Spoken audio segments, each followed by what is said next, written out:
Cancer, tignan po natin kung ano ang mensahe sa iyo sa loob ng 15 days. Keep in mind po na ito ay general reading lamang. So, hindi po lahat ay makaka-relate. So, be open-minded. Cleanse muna po natin yung space mo.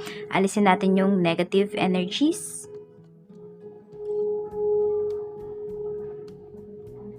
Okay, umpisahan po natin sa kung ano ba yung mga blockages dito sa iyong 15 days. Ayan. No, not blockages muna pala. Kung hindi yung energy. Spirit guide, energy po natin for Cancer. We have 6 of Cups. So, medyo ano kayo dito, emotional yung iba sa inyo. May namimiss kayo. Meron kayong mga namimiss dito na mga bata. So, pwedeng ito ay about sa relationship ninyo, yung may mga memories, ayan, yung mga kabataan ninyo, ayan po, pwede rin na may namimiss kayo, mga anak ninyo, or could be your lover na mas bata po sa'yo. Cancer, ayan. And also, this is a nostalgic moment or nostalgic weeks, diba? 15 days para sa'yo. Ayan. Madami kang maaalala dito. Mga bittersweet memories. Tingnan natin ano ba yung mga blockages mo. Spirit guide, ano po ang mga blockages ni Cancer? Pwede nyo pong panoorin yung inyong Moon, Rising, and Venus sign para sa mas kumpletong mensahe ngayong 15 days. Tingnan natin.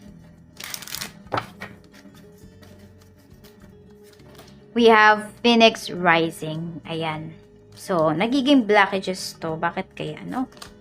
How teachable are you? Okay. Nakigets ko na. Pay attention to signs. Okay. So, kaya to nagiging blockages sa'yo kasi po, iniisip nung iba sa inyo, hindi naman lahat, no? Iba lang. Cancer is, alam nyo na yung mga gagawin ninyo. Diba? Tinatanong kayo dito ni Universe, how teachable are you? So, yung iba po sa inyo, pwedeng matigas yung ulo.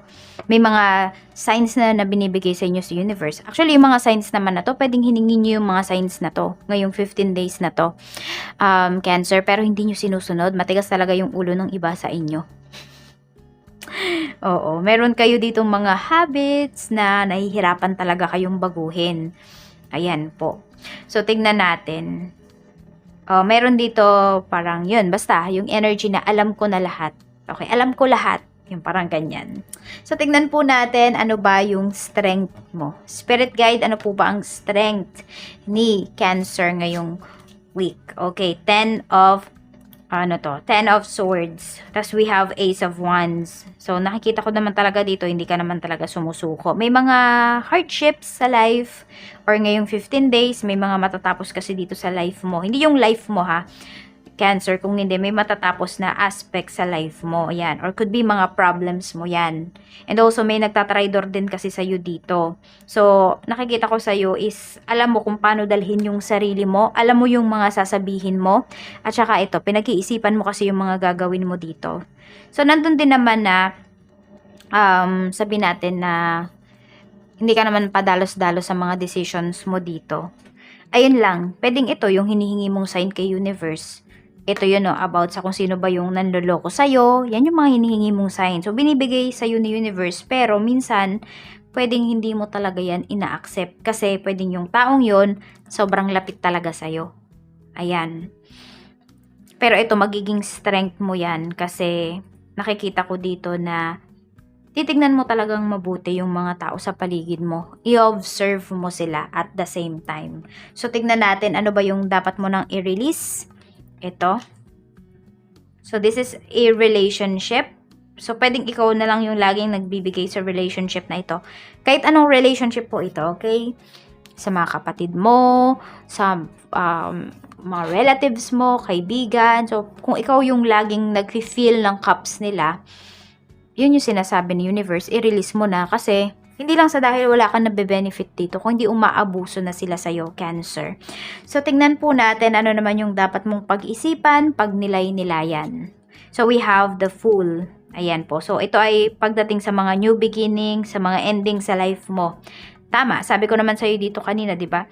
Hindi ka pa dalos-dalos magdesisyon dito. Pinag-iisipan mo talaga. At yan nga po, may mga pag-iisipan ka talaga ngayong 15 days na ito. Ayan o.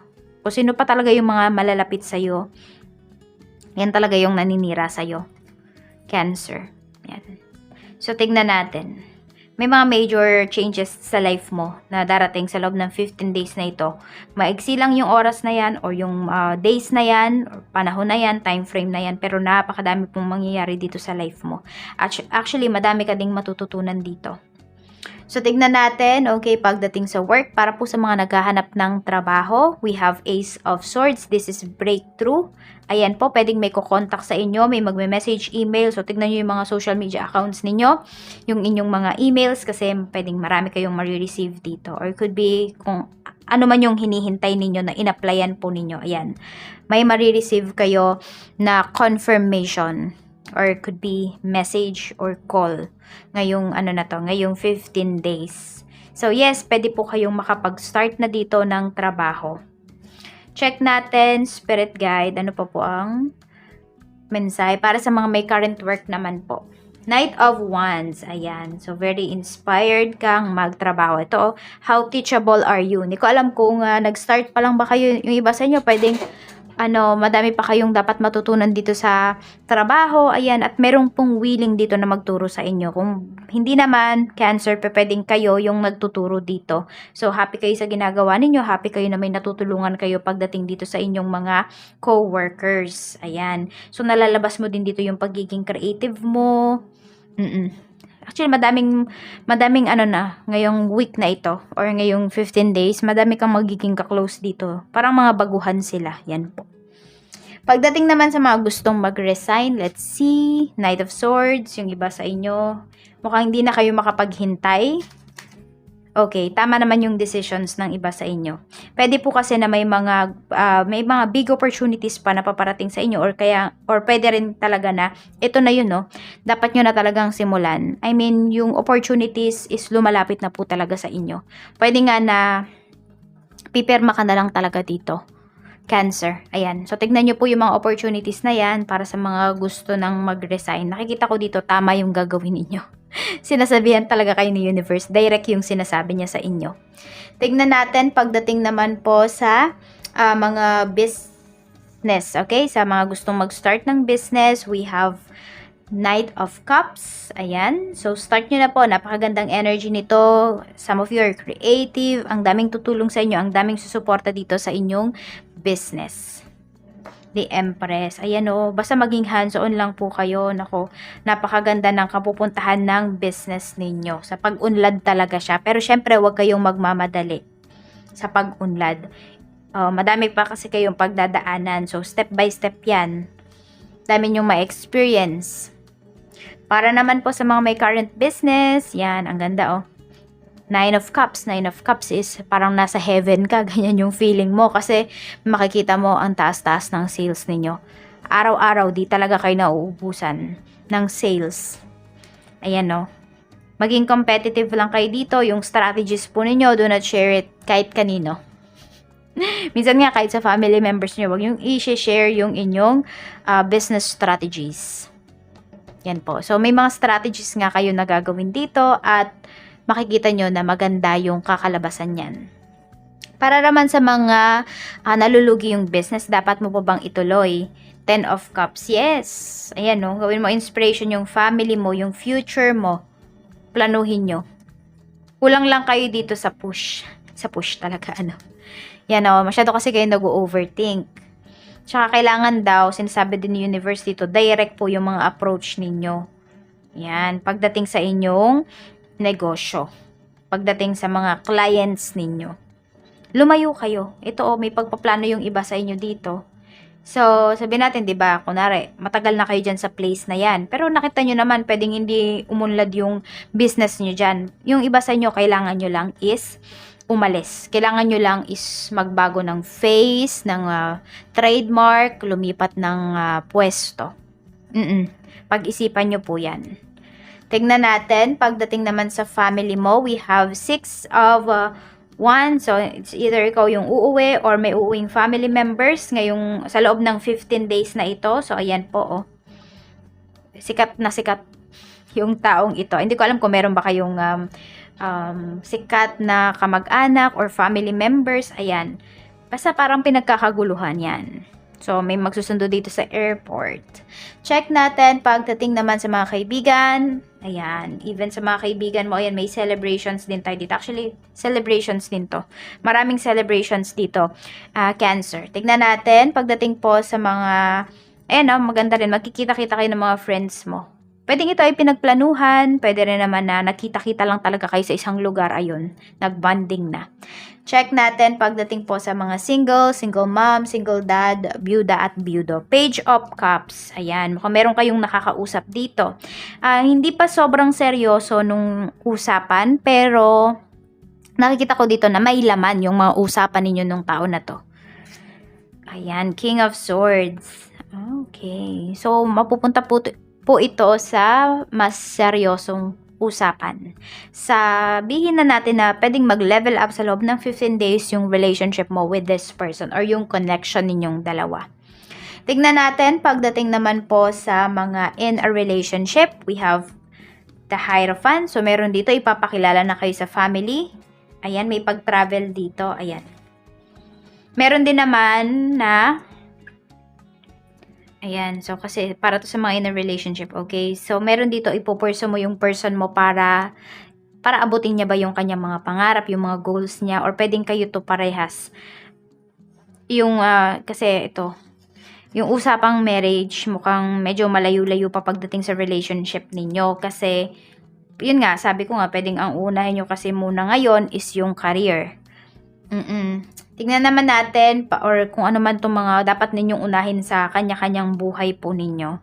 Sa mga married naman po, we have Page of Wands, Temperance. Okay, meron dito sa mga married natin, naghihintay na magkaroon ng anak. So, kaya pala may batang energy dito. Ayan po. Medyo nahihirapan nga yung iba sa inyo na magkaroon ng anak. Meron dito. Or could be, kayo to, nahihirapan na kayo sa mga anak ninyo. Kasi pwedeng maraming pasaway. Meron naman, ayan po kasi ito, healing kasi to. Okay, yung energy na ito. So, pwede nga po na itong 15 days na to, mag-heal kayo sa kung anumang sakit ninyo. Tapos, pwedeng mabiyayaan yung iba sa inyo ng anak. Inisip ng iba sa inyo, imposible, hindi ba? Pero alam nyo, matagal din yung 15 days na yan.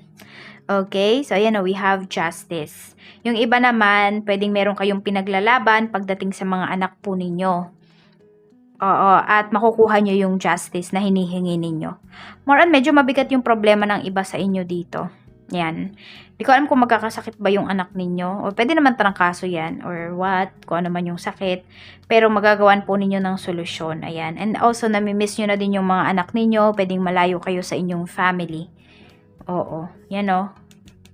Meron dito gustong-gusto ka na umuwi, nagtatampo sa'yo, Pisces. So, tingnan natin ano ba yung blessings na pwedeng ma-receive ngayong 15 days na ito. Spirit guide. Ay, Pisces. Ba't Pisces yung nasabi ko? Para sa'yo to, Cancer. Ayan. Sorry po kung nasabi ko ay Pisces. Tingnan natin. Katatapos ko lang kasi na magkasunod kasi to. Okay, Pisces. Ayan. A blessing on your health. Ayan nga yung iba sa inyo. Ayan po, oh, di ba? Kung meron nga kayo talagang gustong i-achieve, ayan, a blessing for a mother nasa ilalim mo. So, yung iba po sa inyo, ayan po. May, sabi natin, may magbubukas na window. Di ba? Ayan po, oh. Yung iba, magkakaroon talaga kayo dito ng chance para magbuntis. And, nakita ko din dito kasi a blessing for a mother. So, ayan po. Could be, mamimit nyo na yung mom ninyo. Mamimit nyo na yung inyong, sabihin natin, biological mom for some of you, Cancer. And, magkakaroon na kayo ng bonding with your kids. Mas magkakaroon kayo ng time sa loob ng 15 days na yan para makita at makasama at maalagaan sila. So, we have number 32, 9, 10, 9, and 12. Ayan o. Double number mo yung 99. Ayan po. So, ayan lang po ang mensahe para sa'yo. Mag-ingat po kayo always, Cancer, and see you again on my next video. Bye-bye!